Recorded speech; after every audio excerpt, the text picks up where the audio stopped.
Testing, testing. 1, 2, 3. All right, let's go ahead. Let's jump back in, ladies and gentlemen. This is Maddie with the Terrible People Podcast. How is everybody doing today? All right. Well, for those of you who did not freeze to death over the weekend and crash your cars doing shit you wasn't supposed to, how you doing? Yeah, I didn't go nowhere pretty much last week, and it was a very chaotic week, and I'm sorry for that. That's why there was only 2 uploads. However, we're back on track trying to correct. So, here we are. And of course, we had another ICE-involved shooting. And the main thing is, I don't think anybody needs to go over what happened. This one actually seems a little bit worse because this man had nothing to do with a situation. However, he involved himself with a situation. And what's worse is that he was actually legally armed. And again, it had tragic results. So let's go ahead and see what this guy has to say about it. Before we take questions and before we hear from my colleague, Mr. Marcos Charles, to talk about a subject that I think is very important given the events over the past couple of days. And that topic is the topic of choices. Choices. Now, choosing or making a choice is one of the only true freedoms that any of us really have, is to make a choice. Whether that's the choice to be here today as the media, the choice to go to school, join the military, join law enforcement. Making a choice is a freedom that resides within us. Now, good choices are important in life, as we all know. And many actions that take place are due to our choices. The choice to, say, cross the border illegally, that is a choice that someone makes. To cross the border illegally, that's a choice. The choice not to utilize the CBP Home app, that's a choice. You spitting. Not standing in line and doing it the right way, that is a choice. And there are always actions that result from our choices. When you choose to use your 5-year-old child as a shield to evade law enforcement, that is a choice that someone makes. And there are actions and consequences that result from that choice. Or when you're a And this is where I think people are having a hard time understanding. And honestly, I absolutely fault Black Lives Matter as a result of this, because ever since 2020, everybody seems to think, well, as long as I'm pissed off and I'm angry, I can just go ahead and do whatever it is that I want to do because, well, I'm in the moment and I'm being led by my emotions, and that seems to be the only thing that matters. And that logic works with really dumb people, and then you get these tragic circumstances like this. Instead of listening to law enforcement, right, after they tell you to leave, disperse, whatever, I'm not even here commenting about the protests because, again, I think this shit is stupid. However, it's your right. You're an American citizen. You can legally protest. You can go there with your little funky little whistles. I saw. You can say your little funky ass slogans, right? You can do whatever it is that you want to do. And then when you impede law enforcement, when you involve yourself with law enforcement and they tell you, hey, show's over, it's a wrap, that's exactly what that means. The minute that you start not listening, shit goes left. And I think that that is the main thing that people have honestly forgot about. It will always go left, and it does. And then when it does, oh my God, I can't believe that.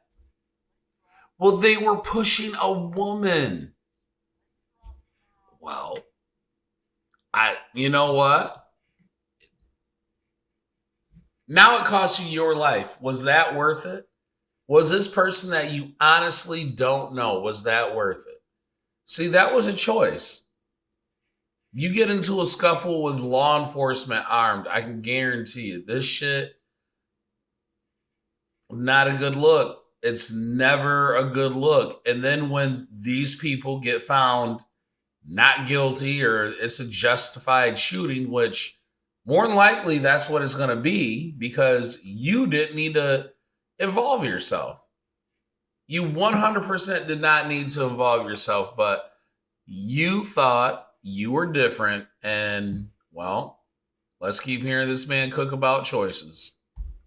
Or a community leader. You make a lot of choices there, some very important, wide-ranging, and in-depth choices.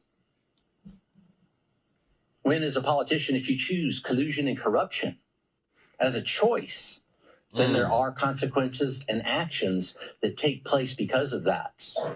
That's one reason the U.S. Border Patrol and ICE are here in Minneapolis by the thousands, is because of those choices. When politicians, community leaders, and some journalists engage in that heated rhetoric we keep talking about, when they make the choice to vilify law enforcement, Tim Waltz, calling law enforcement names like Gestapo, or MSN now, used to be MSNBC. That is a choice that is made. There are actions and consequences that come from those choices. And then when someone chooses to listen to a politician, a so-called journalist, a community leader that spouted that type of vilification towards law enforcement or anything else, when you choose to listen to that, that is a choice, and there are consequences and actions there also. I think we saw that yesterday. And those actions and choices can obviously have tragic consequences, bad outcomes that law enforcement never wants to see. Law enforcement never wants to see a bad consequence due to a poor choice. Now, these choices have reverberations throughout society. Let's take a look at, go ahead and put that on the screen, please. Yesterday, Border Patrol agents were engaged in a targeted law enforcement effort to apprehend this individual here, Mr. Jose Huerta Chuma. Look at his criminal record: domestic assault, intentional infliction of bodily harm, disorderly conduct. He's also got some other records there as well. This individual remains at large today.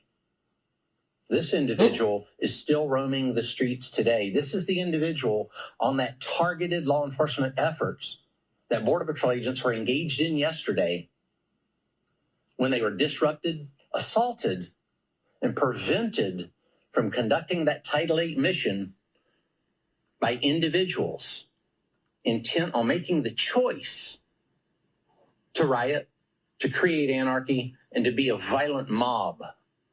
This individual walks the streets today because of those choices made by politicians and those perhaps weaker-minded constituents that chose to follow directions of those politicians. Sad state of affairs.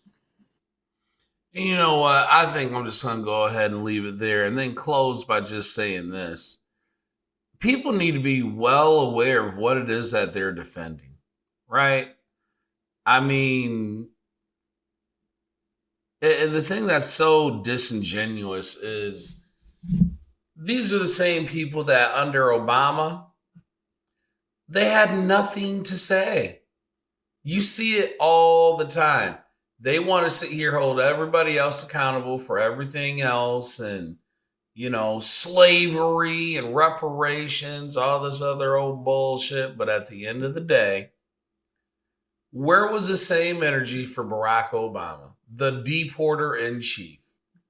I think it's not even news by now. We all know that how you get a name like deporter in chief is because you were really getting people the fuck up out of here, right? It was still ICE that was going after people, except the media, everybody wasn't weaponized against that man nor his mission. And it wasn't deemed as racism, fascism. It wasn't deemed as any of that. Why do you think that is? And that's just the whole thing. You have people who are exactly weak minded. They're programmed to believe that everything is a existential constitutional threat. And again, this guy legally armed, I really do feel bad for him. But bro, you put yourself in this kind of position. There ain't no way. I had a man tell me pretty much, he couldn't believe where I was coming from. And I tell him all day, every day, strapped, no issues. You want to know how I didn't get stuck in the snow here in Atlanta? I wasn't on them icy ass roads, G. You want to know how I'm not sitting here getting pepper gas? I'm not at no protest, homie. It's that easy. And these are the same people talking about an affordability crisis, but clearly it's broad daylight. You motherfuckers don't work. Who does that? Right? But hey, you know what? I could be wrong. In the meantime, in between time, ladies and gentlemen, please do not crash out for people who don't serve your best interests. And I will see you in the next one. Peace.